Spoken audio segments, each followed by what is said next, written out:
사랑과 은혜 주님 감사합니다. 오늘도 교회에 모여 함께 예배드릴 수 있게 하시고 또 영상으로 예배드릴 수 있게 하심을 감사드립니다.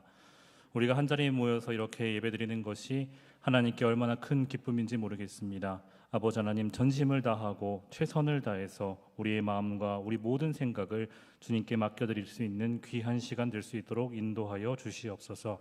모든 은혜 감사드리오며 예수님의 거룩하신 이름으로 간절히 기도드립니다. 아멘. 네, 하나님 말씀 보도록 하겠습니다. 네, 오늘 말씀 두 군데 보도록 하겠습니다. 먼저 로마서 12장 3절에서 8절 말씀, 그리고 그 다음 말씀은 고린도전서 12장 8절에서 11절 말씀입니다. 먼저 로마서 12장 3절에서 8절 말씀 제가 봉독하겠습니다. 내게 주신 은혜로 말미암아 너희 각 사람에게 말하노니 마땅히 생각할 그 이상의 생각을 품지 말고 오직 하나님께서 각 사람에게 나누어 주신 믿음의 분량대로 지혜롭게 생각하라. 우리가 한 몸에 많은 지체를 가졌으나 모든 지체가 같은 기능을 가진 것이 아니니 이와 같이 우리 많은 사람이 그리스도 안에서 한 몸이 되어 서로 지체가 되었느니라. 우리에게 주신 은혜대로 받은 은사가 각각 다르니 혹 예언이면 믿음의 분수대로, 혹 섬기는 일이면 섬기는 일로, 혹 가르치는 자면 가르치는 일로, 혹 위로하는 자면 위로하는 일로, 구제하는 자는 성실함으로, 다스리는 자는 부지런함으로, 긍휼을 베푸는 자는 즐거움으로 할 것이니라. 아멘. 네, 고린도전서 12장 8절에서 11절 말씀입니다.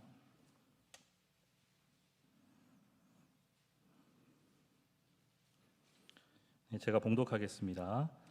어떤 사람에게는 성령으로 말미암아 지혜의 말씀을, 어떤 사람에게는 같은 성령을 따라 지식의 말씀을, 다른 사람에게는 같은 성령으로 믿음을, 어떤 사람에게는 한 성령으로 병 고치는 은사를, 어떤 사람에게는 능력 행함을, 어떤 사람에게는 예언함을, 어떤 사람에게는 영들 분별함을, 다른 사람에게는 각종 방언 말함을, 어떤 사람에게는 방언들 통역함을 주시다니 이 모든 일은 같은 한 성령이 행하사 그의 뜻대로 각 사람에게 나누어 주시는 것이니라. 아멘. 네, 오늘은 특별히 성령의 은사에 대해서 살펴보려 합니다. 오늘 읽었던 우리가 로마서와 고린도전서 12장은 특별히 사도 바울이 이 성령의 은사에 대해서 말하는 대표적인 본문이기도 합니다. 물론 고린도전서 14장, 또 로마서, 또 에베소서에서도 은사에 대해서 말씀하고 있죠. 오늘 우리가 주목해야 될 부분은 우리가 은사장으로 알고 있는 고린도전서 12장 말씀입니다. 본문에서 가장 소상하게 성령의 은사에 대해서 이야기하고 있는데 왜 갑자기 우리가 성령의 은사에 대해서 이렇게 길게 말하는가? 그 배경을 살펴보면 고린도전서 12장에 대한 배경입니다. 이 편지는 고린도 교회에 보낸 편지이죠. 고린도 교회는 매우 많은 문제를 가지고 있던 교회였고 분파의 문제가 있었고 서로 잘났다고 싸우는 문제가 있었고 또 이혼의 문제, 성찬의 문제, 성적 부패, 도덕적 문란의 문제가 있었습니다. 그리고 누구의 신앙이 더 높은가 이런 걸로 막 싸우는 거예요. 그러므로 사도 바울이 이 교회에서 가르쳐야 될 것 중에 은사라는 것이 무엇인가를 자세히 가르쳐야만 될 상황에 놓인 교회가 이 바로 고린도 교회의 상황이었던 것이죠. 사실 그런 상황은 오늘날 한국 교회 안에도 동일하게 있습니다. 그러므로 사도 바울이 가르친 성령의 은사라고 하는 것이 무엇인가 우리가 바르게 확인하고 이해할 필요가 있다는 것이죠. 오늘은 성도의 삶과 성령의 은사에 대해서 말씀을 나누려고 합니다. 그렇다면 과연 성령의 은사란 과연 무엇인가? 이것을 한마디로 요약하면 하나님께서 성도에게 주시는 은혜의 선물이죠. 은사란 말 그대로 하나님이 믿는 사람들에게 은혜로 주시는 선물입니다. 이 말 안에 중요한 핵심이 다 들어있죠. 성령의 은사는 과연 누구로부터 옵니까? 하나님으로부터 온다는 것이죠. 성령의 은사는 누구에게 주십니까? 믿는 사람들에게 준다는 것이에요. 은사를 주시는 근거는 무엇입니까? 바로 하나님의 은혜라는 것이죠. 사도 바울은 성령의 은사 이야기를 고린도전서 12장 1절 말씀에부터 시작하게 되는데 고린도전서 12장 1절을 보면 형제들아 신령한 것에 대하여 나는 너희가 알지 못하기를 원하지 아니하노니 라고 시작을 합니다. 이렇게 첫 마디를 시작하는데 신령한 것에 대하여 너희가 알지 못하기를 원하지 아니하노니, 뭔가 어려운 말 같아 보이는데 쉽게 말하면 이제 이런 겁니다. 내가 지금부터 하려는 말은 이제 이런 것이다. 신령한 것에 대한 말이다. 너희가 이 일을 알기를 원한다. 더 직설적으로 말하면 내가 지금부터 이제 신령한 것에 대해서 이야기를 할 텐데 너희가 이것을 반드시 알아야 한다라는 것이죠. 이 신령한 것을 뒤에 있는 말과 연결 지어보면 성령의 은사를 이야기하는 것이 분명합니다. 오늘 2절 3절 말씀 이렇게 나와 있죠.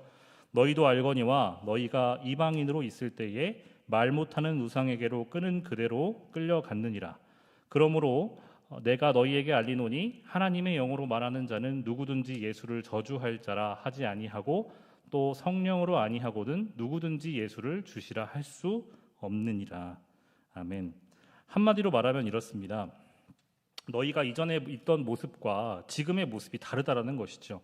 이전의 모습이 어떤 말로 표현되어 있습니까? 이방인이라는 말로 표현되어 있죠.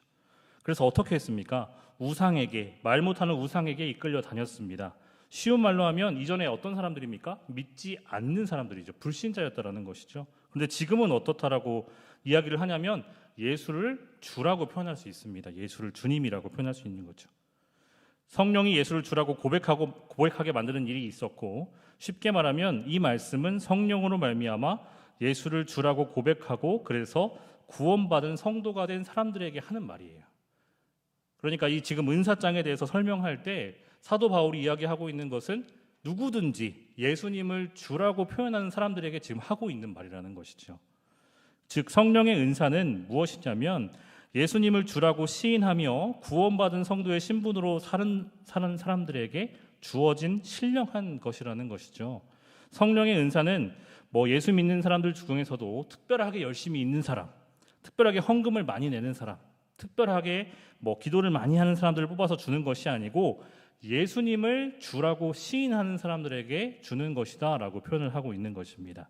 그러므로 내가 예수를 주라고 시인하는 것이 분명하다면 나에게도, 여러분들에게도 예수님을 주님이라고 표현하는 사람들에게는 분명한 하나님의 은사가 있다라는 거죠.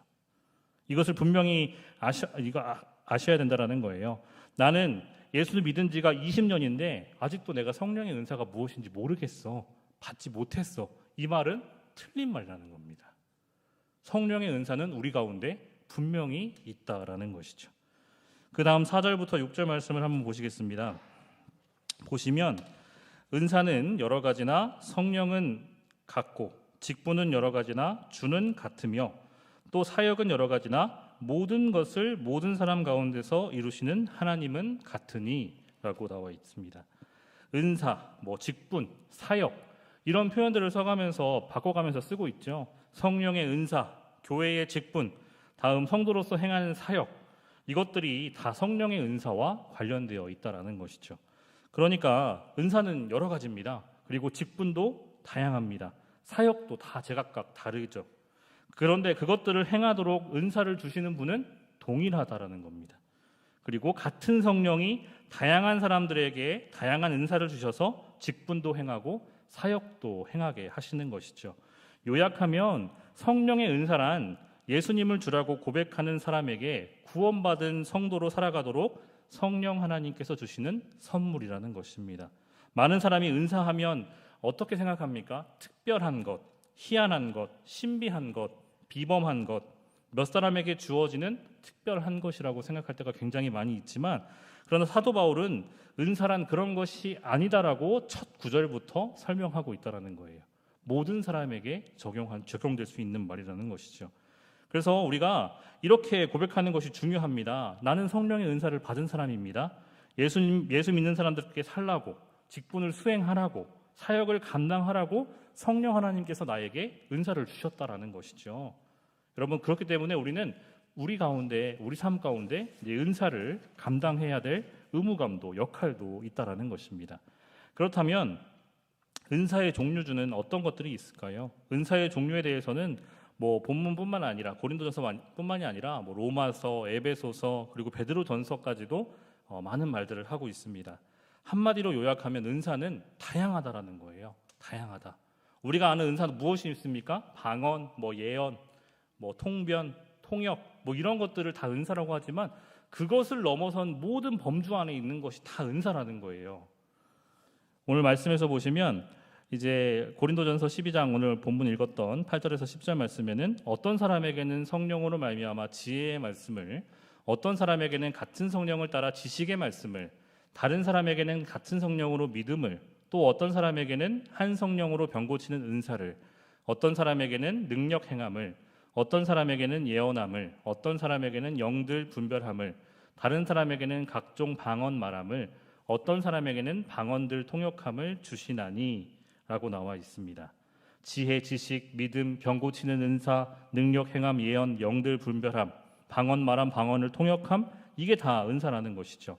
그런데 이제 28절, 29절 말씀을 보시면, 고린도전서 28장 29절 말씀을 보시면 하나님이 교회 중에 며칠 세우셨으니 첫째는 사도요, 둘째는 선지자요, 셋째는 교사요, 그 다음은 능력을 행하는 자요, 그 다음은 병고치는 은사와 서로 돕는 것과 다스리는 것과 각종 방언을 말하는 것이라. 다 사도이겠느냐? 다 선지자이겠느냐? 다 교사이겠느냐?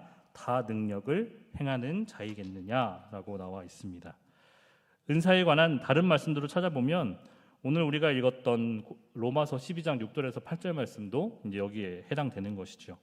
우리에게 주신 은혜대로 받은 은사가 다르니 각각 다르니 혹 예언이면 믿음의 분수대로, 혹 섬기는 일이면 섬기는 일로, 혹 가르치는 자면 가르치는 일로, 혹 위로하는 자면 위로하는 일로, 구제하는 자는 성실함으로, 다스리는 자는 부지런함으로, 긍휼을 베푸는 자는 즐거움으로 할 것이니라 라고 나와 있습니다.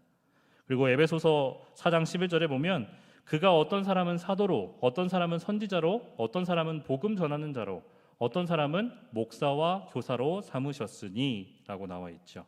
그렇다면 이렇게 수많은 은사가 있는데 은사의 종류가 과연 몇 가지일까요? 세볼 수 있을까요? 어떤 분들은 은사의 범위를 3가지로 나누기도 합니다. 또 어떤 사람은 17가지로 나누기도 하고요. 또 어떤 사람은 19가지, 또 어떤 사람은 23가지라고 표현할 때가 많이 있습니다.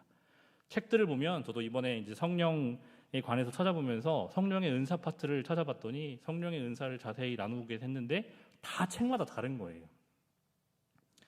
뭐 성령이 제시한 은사들은 사실 이런 규범적인 목록이 아니라 예시적인 나열입니다. 성경에 나와 있는 목록을 다 뽑아보니 23가지다. 말로는 그렇게 설명할 수 있겠죠. 결국 성령의 은사는 23가지밖에 없다라는 것으로도 해석할 수 있습니다. 이렇게 표현을 하면. 성도로서 살아가고 맡겨진 직분을 감당하고 성도로서 행해야 될 사역을 수행하도록 성령님께서 예수를 주라고 시인하는 모든 믿는 사람들에게 주신 것이 성령님의 은사인데 그것이 과연 23가지밖에 없을까?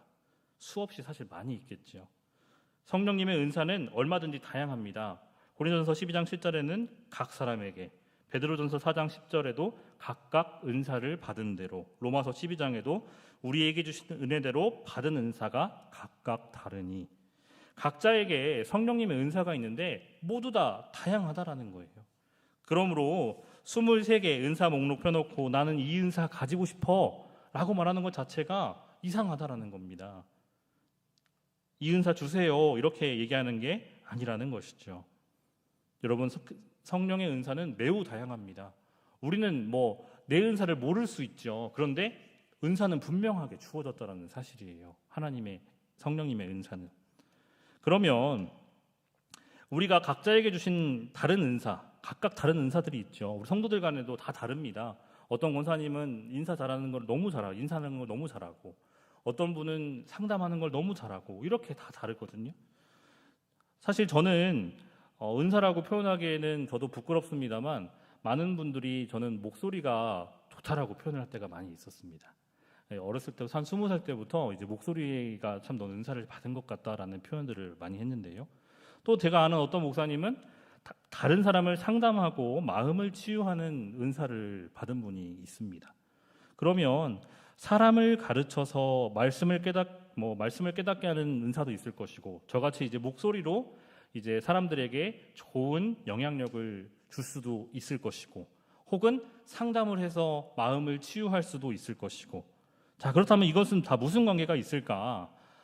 고린도전서 12장 14절부터 27절을 보면 이제 몸에 대해서 이야기가 나옵니다. 몸에 대해서. 그러면서 이제 어떤 표현들이 나오냐면 이제 지체에 관련돼서 이야기를 하는데 거기서 중요한 것은 무엇이냐면 이제 우리에게 몸이 있습니다. 긴 말씀이지만 제가 쉽게 요약해드리면 몸을 가지고 은사를 설명을 하는데 우리 몸이 있습니다. 몸에 팔이 있고 뭐 눈이 있고 귀가 있고 코가 있고 뭐 발도 있습니다. 그런데 이제 이 귀가 있다가 야 사람이 살려면 소리를 잘 들어야지 봐라 너는 아무짝에도 쓸모없다라고 표현을 하면 이렇게 말할 수가 없는 거죠. 이렇게 말할 수가 없다라는 거예요. 몸에 붙어있는 이 지체들 사람이 손이 있어야 줍고 잡고 가리키고 먹지 또 발도 있어야 걸을 수 있습니다. 또 귀가 있어야 들리고요. 코가 있어야 냄새를 맡을 수 있고요. 자, 오늘 바울 사도는 이러한 이야기들을 하고 있는 거예요. 그 손의 의미와 근거, 발의 의미와 근거 어떤 의미가 있습니까? 어떤 근거가 있습니까? 몸에 붙어 있다라는 거예요. 몸에 손이 붙어 있고 발도 붙어 있습니다. 사도의 은사가 여러분 그런 것이라고 표현을 하고 있는 것이죠. 우리 몸의 각 지체가 몸에 붙어 있어서 그 역할이 있고 몸의 한 지체로 인정을 받듯이 은사는 그리스도의 몸인 교회에 붙어 있어서 그 몸의 어떤 부분인가를 차지하고 어떤 역할인가를 한다는 것입니다. 손과 발이 누가 더 가치가 있는가, 누가 더 존귀한가를 가지고 차별화하거나 싸울 수가 없다라는 거예요. 아무리 큰 역할을 할지라도 그것이 몸과 관계없이 떨어져 있는 것이라면 그것은 아무 의미도 없고 필요도 없다라는 겁니다. 아무리 사소해 보이는 것일지라도 그것이 몸에 붙어 있을 때에 진짜 완벽한 몸이 되는 거죠. 그리고 몸의 역할을 하는 것입니다. 그렇기 때문에 은사라는 것을 표현할 때 서로 몸을 구성해서 자기의 역할을 함으로 다 가치가 있고 다 귀한 것이라는 거죠. 은사 상호 간에 우열의 관계나 상호 간에 크고 낮은 것, 작은 것, 높고 낮은 것, 귀하고 천한 것에 차이가 없다라는 겁니다. 어떤 은사는 더 가치가 있고 어떤 은사는 더 높고 어떤 은사는 더 낮고 이런 게 없다라는 거예요. 왜 그렇습니까? 한 몸에 붙어있기 때문에 그렇습니다. 한 몸에 붙어있기 때문에 각각 몸의 지체로서 고유한 역할을 하여 몸의 기능을 완전하게 하기 때문에 그렇습니다. 모든 은사가 중요합니다. 물론 은사는 한 목적을 위해서 한 성령님을 주신다는 점에서도 통일성이 분명히 있습니다. 은사는 각각 다르지만 그 은사를 각각 우리에게 주신 분은 성령 하나님이시죠. 이제 생각할 것은 은사를 우리에게 왜 주시는가에 대한 문제입니다. 즉 은사의 목적 어떻게 설명하느냐, 오늘 고린도전서 12장 7절 말씀을 우리 함께 같이 읽어보도록 하겠습니다. 자, 시작. 각 사람에게 성령을 나타내심은 유익하게 하려 하심이라. 아멘. 또 에베소서 4장 12절 말씀을 살펴보시면 이는 성도를 온전하게 하여 봉사의 일을 하게 하며 그리스도의 몸을 세우려 하심이라 라고 나와 있습니다. 또 베드로전서 4장 11절 말씀해 보시면 만일 누가 말하려면 하나님의 말씀을 하는 것 같이 하고 누가 봉사하려면 하나님이 공급하시는 힘으로 하는 것 같이 하라. 이는 범사에 예수 그리스도로 말미암아 하나님이 영광을 받으시게 하려 함이니 그에게 영광과 권능이 세세에 무궁하도록 있느니라. 아멘. 자, 우리에게 은사를 주신 목적은 분명하죠. 유익하게 하려 함이다라고 나와 있습니다. 이것을 명심해야 되는데 우리가 명심하셔야 됩니다. 내가 어떤 은사를 가지고 있는 것, 그것은 유익하게 하려 함입니다. 유익하게 하려 함. 자기를 자랑하기 위해서도 아니고요. 자기의 이익을 나타내서도 안 된다라는 거죠. 다른 사람을 유익하게 하고 교회를 유익하게 하라고 우리 가운데 은사를 주신 것이죠. 예수 그리스도를 나타내서 하나님의 영광을 받으시게 하려고 은사를 우리에게 주신 것이죠. 은사를 주신 목적 어디에도 그 은사가 자기의 입속을 챙기거나 자기가 유명해지거나 자기가 영광을 누리게 하려고 주셨다는 말씀이 전혀 없다라는 거예요. 전혀. 그러므로 내가 은사를 제대로 쓰고 있는가 아닌가를 확인해 보려면 그 은사를 활용함으로 무슨 일이 일어나고 있는가를 살펴보면 확인할 수 있습니다. 내가 은사 받았다고 나서니까 교회에 분열이 일어나서 폐가 갈리고 있다면 그건 은사를 분명하게 잘못 사용하고 있다는 것이죠. 내가 은사를 받아서 사용하니까 내 주인의 교인 가운데 유익을 얻는 사람이 있다면 은사를 바르게 사용하고 있는 겁니다. 은사를 사용할 때 교회가 유익을 얻고 있는가, 예수 그리스도가 나타나고 있는가, 하나님의 영광이 드러나는가, 이것을 살펴보아야 한다는 것이죠. 은사에는 우열이 없고 귀하고 천한 것도 없다고 했습니다. 그런데 고린도 14장을 보면 마치 은사의 더 귀한 것과 덜 귀한 것, 더 나은 것, 더 못한 것이 있는 것처럼 말씀하는데 방언과 예언을 가지고 하는 말씀이죠. 고린도전서 14장을 살펴보면 제가 읽어드리겠습니다. 1절에서 5절 말씀을 보시면 사랑을 추구하며 신령한 것들을 사모하되 특별히 예언을 하려고 하라. 방언을 말하는 자는 사람에게 하지 아니하고 하나님께 하나니 이는 알아듣는 자가 없고 영으로 비밀을 말함이라. 그러나 예언하는 자는 사람에게 말하며 덕을 세우며 권면하며 위로하는 것이요 방언을 말하는 자는 자기의 덕을 세우고 예언하는 자는 교회의 덕을 세우나니 나는 너희가 다 방언 말하기를 원하나 특별히 예언하기를 원하노라. 만일 방언을 말하는 자가 통역하여 교회의 덕을 세우지 아니하면 예언하는 자만 못하니라. 아멘. 자, 이 말씀을 우리가 곡해해서 해석하면 언뜻 보면 예언의 은사가 방언의 은사보다 낫고 방언의 은사는 예언의 은사보다 급이 떨어지는 것으로 오해할 수 있습니다. 그러나 이 말씀은 은사 가운데에는 나은 것이 있고 못한 것이 있다는 말씀이 결코 아니라는 거예요.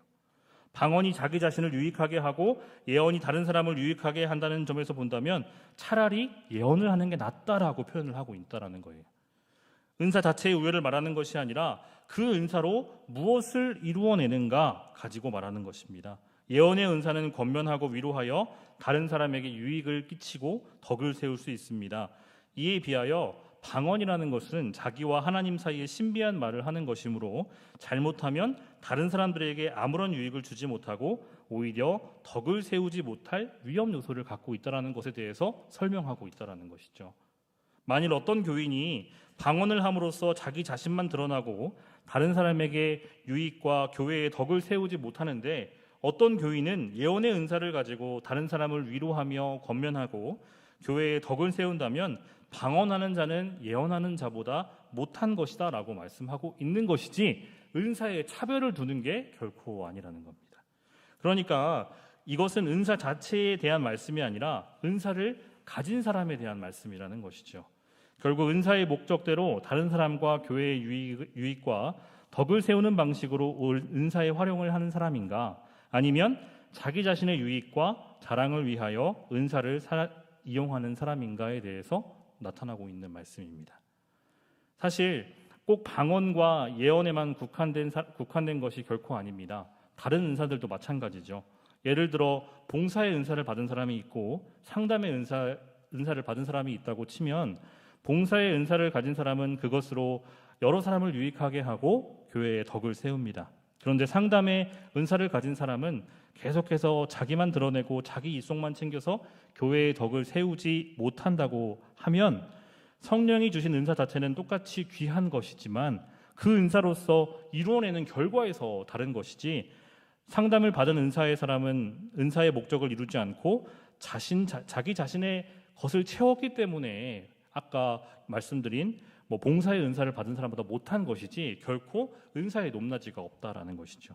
결국 무슨 은사가 더 중요하다라는 논쟁이 아니고 은사를 활용하는 데 있어서 무엇이 가장 중요하냐 이것이 제일 중요한 핵심 요소라는 것이죠. 무엇이 중요합니까?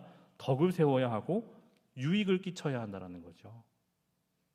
그러므로 우리가 우리가 받은 이 은사를 가지고 교회 생활에서 신앙생활에서 어떤 결과가 나타났는가, 다른 사람들이 유익을 얻고 있는가, 교회가 정말 교회답게 세워져 가는데 도움이 되는가, 그리스도가 나타나고 하나님의 영광이 나타나는가, 이것들이 가장 중요한 요소이지 다른 것들은 하나도 중요하지 않다라는 겁니다.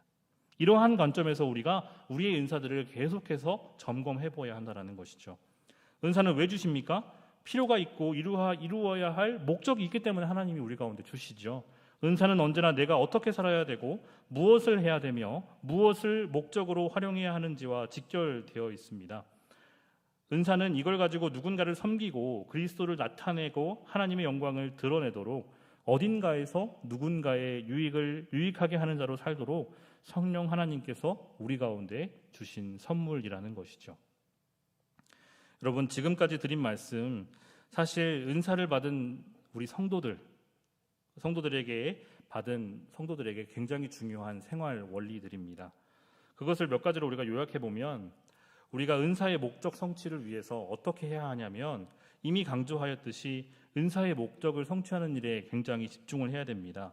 은사를 가진 자의 영광이나 자기 자신의 어떤 입속이나 자기 존재를 드러내는 일에 집중을 하게 되면 은사를 받은 성도의 삶에서 반드시 실패하는 것이죠. 은사를 주신 목적은 분명합니다. 다른 사람과 몸된 교회의 유익이 나타나는가? 하나님의 영광이 실현되고 있는가? 베드로전서 4장 10절에서 11절 말씀을 보시면 이렇게 나와 있습니다. 각각 은사를 받은 대로 하나님의 여러 가지 은혜를 맡은 선한 청지기 같이 서로 봉사하라. 만일 누가 말하려면 하나님의 말씀을 하는 것 같이 하고 누가 봉사하려면 하나님이 공급하시는 힘으로 하는 것 같이 하라. 이는 범사의 예수 그리스도로 말미암아 하나님이 영광을 받으시게 하려 함이니 그에게 영광과 권능이 세세에 무궁하도록 있느니라. 아멘.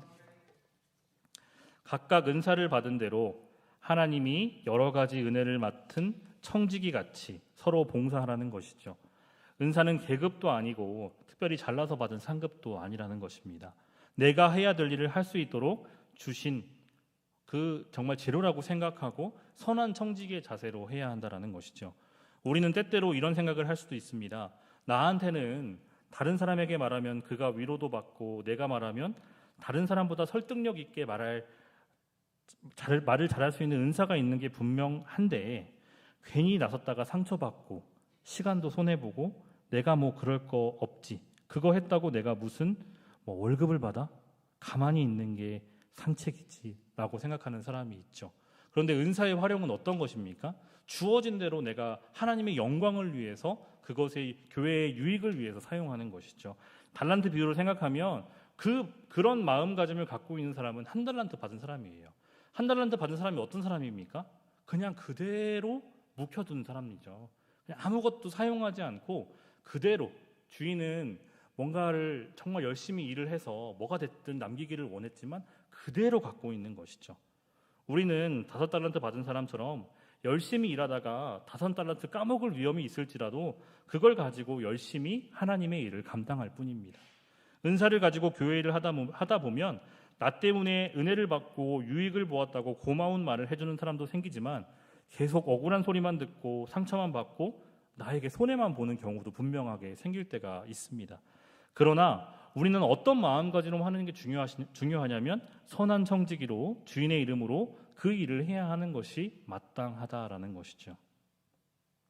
아까 보신 말씀대로 베드로전서 4장 11절에 보면 만일 누가 말하려면 하나님의 말씀을 하는 것 같이 하고 누가 봉사하려면 하나님이 공급하시는 힘으로 하는 것 같이 하라. 이는 범사의 예수 그리스도로 말미암아 하나님이 영광을 받으시게 하려 함이니 그에게 영광과 권능이 세세에 무궁하도록 있느니라. 아멘. 우리가 받은 은사를 활용하며 사역을 할 때 따라야 할 중요한 원리가 있는데 그것은 바로 누가 드러나야 합니까? 하나님이 드러나는 겁니다. 하나님이 드러나는 거. 나 자신의 공으로, 나 자신의 능력으로 내가 하는 것처럼 하지 말라는 것이죠. 하나님의 말씀으로 하는 것처럼 하나님이 주신 힘으로 하는 것으로, 그래서 그리스도가 나타나고 하나님 아버지가 나타나게 해야 하는 것이 바로 은사를 드러내는 것이죠. 제가 전에 교회에 있을 때 이제 권사님 한 분이 계셨습니다. 그 새벽 기도를 이렇게 나오시는데 새벽 기도 때 이제 큰 목소리로 기도를 하시는 거예요. 근데 이제 어떤 기도를 하시냐면 방언 기도를 막 하시는 겁니다. 이제 방언 기도를 막 하시는데 사실은 방언 기도가 뭐 좋지만 이제 다른 사람들이 기도를 하지 못할 정도의 이제 소음이 생길 수 있습니다.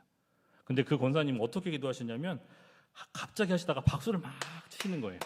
그러면서 주야 주야 주야 주야 뭐 이런 식으로 계속 기도를 하시는 겁니다. 그러면은 어떻게 했어요? 아무도 기도를 할 수가 없습니다. 그래서 제가 이제 목사님이 이제 저에게 이제 지령을 주신 것이죠. 권사님 어떻게 해봐라. 그래서 제가 가서 말씀을 드렸습니다. 권사님, 이렇게 너무나 방해될 정도로 이렇게 기도를 하시면 아무도 기도를 할 수가 없습니다. 그래서 이제 전 교회는 저쪽 뒤에 기도실이 있었어요. 기도실이 투명한 교회 예배당이 보이는 기도실이 있었습니다. 그래서 거기 가서 마음껏 소리 지르면서 하시라, 기도를 편하게 하시라 말씀을 드렸어요. 그런데 자기는 여기서밖에 할 수가 없다라는 거예요. 여기서밖에 할 수가 없대요. 여기서만 해야 내 기도가 된다라는 거예요. 이게 뭡니까 도대체? 남들이 쳐다보고 있잖아요. 남들이 보고 있잖아요. 그 기도를 여기서밖에 할 수 없다라는 거예요. 근데 우리가 누굴 대상으로 기도를 합니까? 우리가 기도하는 대상 하나님 아버지죠. 하나님 아버지를 위해서 막 열심히 막 기도해야 하는데 남들이 쳐다보는 것, 또 내가 집중받는 것, 이것을 위해서 기도하는 것밖에 저는 생각이 되지가 않는 거예요. 계속해서 기도를 하면서 사람들이 이제 힐끔힐끔 쳐다봅니다. 바라봅니다. 아, 어떻게 할까? 은사를 받아서 열심히 일하는 사람일수록 자칫하면 내가 사람 만나고 나면 바뀌지, 내가 찾아가면 일이 해결되지 라는 생각을 하기 쉽다라는 거예요. 그러니까 내가 하는 기도는 하나님이 분명히 들어주실 거야 라는 착각을 할 때가 많이 있다는 거예요. 내가 하는 것이 아니라는 것이죠. 내가 하는 것이 아니라는 거예요. 그 대상이 내가 아니라 하나님 아버지가 되어야 된다는 거예요. 모든 것이. 하나님은 온데간데 없고 언제나 나의 공으로, 내 실력으로, 내 능력으로 하는 것처럼 그렇게 하면 안 된다라는 말씀이죠. 여러분, 은사의 활용은 거기서 가장 중요한 갈림길에 서 있다라는 겁니다. 그리고 한 가지 더 이야기를 해드리면 예전에 할렐루야 기도원이라는 기도원을 잘 아실 겁니다. 거기 이제 원장님으로 있던, 제 이름 참 방 까먹었는데 그분이 이제 예전에는 기도를 정말 열심히 해가지고 이제 많은 사람들에게 이적을 나타냈어요. 기적을 나타냈어요. 저희 교회 이제 교육 전사님 한 분 계셨는데 그 전사님이 이제 태어날 때 장애가 있었습니다. 그러니까는 막 못 먹고 이제 점점 이제 죽어가는 거예요. 다 갔습니다. 그때는 교회 이제 부모님들이 예수님을 믿을 때가 아니라서 교회도 가보고 절에도 가보고 뭐 다 찾아갔대요. 안 되는 거예요. 그래서 마지막으로 찾아간 곳이 할렐루야 기도원이었어요. 할렐루야 기도원에서 결국 은혜를 받고 고침을 받았습니다. 그래서 이 어머니가 얘는 진짜 목회를 꼭 해야 된다. 서원 기도를 하신 거예요. 서원 기도를 하고 이제 전도사 역할을 감당을 잘 했습니다. 그런데 어느 날 그 전도사님한테 전화가 왔다는 거예요. 어디서 전화가 왔냐면 할렐루야 기도원에서 전화가 왔다는 거예요. 그러니까 이제 할렐루야 기도원이 예전만큼 이제 그런 위치가 아니라 본인이 했던 그 기적의 역사, 이적의 역사들을 받은 사람들을 찾고 다니는 거예요. 수소문해서. 그리고 그 사람들에게 뭔가 이렇게 빼먹을 게 없나 이런 거를 찾고 다닌다는 거예요. 그 목적이 뭡니까? 목적이 하나님을 향한 목적입니까? 아니라는 거죠. 하나님을 향한 목적이었으면 그렇게 못했죠. 그런데 이제 그 능력도 없어져 버리고 이제 그냥 예전에 그런 그 기적을 경험했던 사람들에게 찾아가서 어떻게 하면 더 뭔가를 빼먹을 수 있을까 하는 곳에서 고민하는 걸 봤을 때 정말 하나님이 주신 은사를 하나님을 향해서 사용하지 아니하면 정말 위험한 결과가 올 수도 있겠다라는 상상을 해보기도 합니다. 여러분, 많은 이단들이 있죠. 이단들, 신천지, 하나님의 교회, 여러 가지 이단들이 있습니다. 그 사람들이 다 어떻습니까? 누가 중심이 돼요? 내가 중심이 됩니다. 내가. 나로 인해서 영광이 드러나고 나로 인해서 결국에 말로는 어떻죠? 하나님의 영광이 드러나는 것이 아니라 결국 자기의 영광이 드러나기 때문에 정말 어떻게 심하게 표현하면 정말 저주를 받을 정도로 심한 그런 결과를 당하게 되는 것이죠. 여러분, 그렇기 때문에 내가 은사를 받아서 주님의 일을 위해서, 주님의 영광을 위해서, 정말 다른 사람의 유익을 위해서 사용하지 않는다면 그 은사 자체가 정말 쓸모없는 은사가 돼버린다라는 것입니다. 로마서 12장 6절에서 8절에 보면 이렇게 나와 있습니다. 우리에게 주신 은혜대로 받은 은사가 각각 다르니 혹 예언이면 믿음의 분수대로, 혹 섬기는 일이면 섬기는 일로, 혹 가르치는 자면 가르치는 일로, 혹 위로하는 자면 위로하는 일로, 구제하는 자는 성실함으로, 다스리는 자는 부지런함으로, 긍휼을 베푸는 자는 즐거움으로 할 것이니라. 아멘. 이 말씀을 한마디로 요약하면 우리에게 주어진 일, 그 일 자체를 기쁨을 삼으라는 것이죠. 이렇게 해서 뭐가 생기는데? 이렇게 해서 성공할까? 다른 사람은 뭐 하는데? 다른 집사가 나보다 더 중요한 일 하는 거 아니야? 어떤 일이 더 중요한데? 이렇게 일하면 사람들이 좋아할까? 이런 것을 염려하는 게 아니라는 겁니다. 이런 것에 이제 불안해하죠. 이런 것들을 신경 쓰게 되면 불안합니다. 나는 이렇게 열심히 했는데 저 사람이 더 돋보여 보이네. 이러한 마음들이 우리 가운데 자리 잡게 되면 이제 정말 그 은사가 쓸모없는 은사가 돼버린다라는 거예요. 어떻게 생각해야 합니까? 나는 지금 내게 주신 은사로 사람들을 돌보고 있다. 나는 내게 주신 은사로 말씀을 가르치고 있다라고 생각하면서 은사를 활용하고 있고 그 사역 자체를 기쁨과 보람으로 삼고 있다면 정말 하나님의 은혜를 느낄 수 있고 하나님의 정말 복을 받을 수 있다라는 것이죠. 마지막으로 여러분, 이 모든 사실이 주는 교훈이 있습니다. 은사는 우리의 족쇄로 채운 것이 아니라 준 것이 아니라 은혜로 준 것이라는 사실을 우리가 기억해야 합니다. 그렇기 때문에 은사는 우리에게 복이 되는 거예요. 복이. 은사는 우리 믿는 사람들에게 준 하나님의 선물입니다. 그러니까 귀찮거나 집이 아니라는 것이죠. 우리에게 주신 특권이라는 것이죠. 은사에게 등급이 있는 것이 아니라 우열이 있는 것이 아니라 은사는 그 사람의 신앙 수준의 척도가 되지 않는다라는 겁니다. 은사는 다른 사람들을 유익하게 하고 그리스도의 몸된 교회를 세우고 하나님의 영광이 드러나게 하는 일에 우리가 쓰임받는 놀라운 수단이라는 것입니다. 그러나 은사는 그것을 활용하는 사람의 태도에 따라서는 위험한 것이에요. 당연히 아까 말씀드린 대로 자칫 잘못하고 내 공으로 내 입속을 위해서 내 존재를 부각시키기 위해서 그런 은사를 써먹으려는 그런 유혹에 우리가 언제나 노출되어 있다라는 것입니다. 그러나 내가 은사를 따라 사는 현장에서 하나님의 영광이 나타나는가, 나에게 은사를 주신 목적이 수행되고 있는가, 이런 것들을 우리가 평생을 살펴보면서 항상 점검을 해보아야 한다는 것이죠. 내가 은사받은 신앙인으로 직분자로 은사를 가진 사역을 행하게 되면 우리 모든 삶 가운데 하나님의 놀라운 은혜와 복이 임할 줄로 믿습니다. 사랑하는 세관교회 성도 여러분, 하나님께서 우리에게 감당할 수 있는 은사를 주셨고 우리는 그 역할을 기쁨으로 감당해야 할 줄로 믿습니다. 그리해서 여러분, 우리의 삶이 정말 복된 삶으로 하나님 아버지께로 나아가는 삶, 바른 삶, 감사의 삶으로 나아가기를 주님의 이름으로 간절히 소원합니다. 기도하겠습니다. 사랑과 은혜의 하나님, 감사합니다. 감당할 수 있는 은사들을 선물로 우리에게 주셨으니 참으로 감사를 드립니다. 우리 모두가 각각 지체가 되어 은사를 따라 그 역할을 기쁨으로, 감사함으로, 즐거움으로, 평안함으로, 자원함으로 잘 감당해서 서로가 서로를 유익하게 하고 복되게 하며 이 몸된 교회를 잘 세워나갈 수 있도록 인도하여 주시옵소서. 그리하여 그 속에 그리스도로 말미암는 하나님의 영광이 충만하게 나타나는 복을 우리가 누리게 하여 주시옵소서. 예수님의 이름으로 기도하옵나이다. 아멘. 찬송가 413장 우리 함께 찬송 부르겠습니다.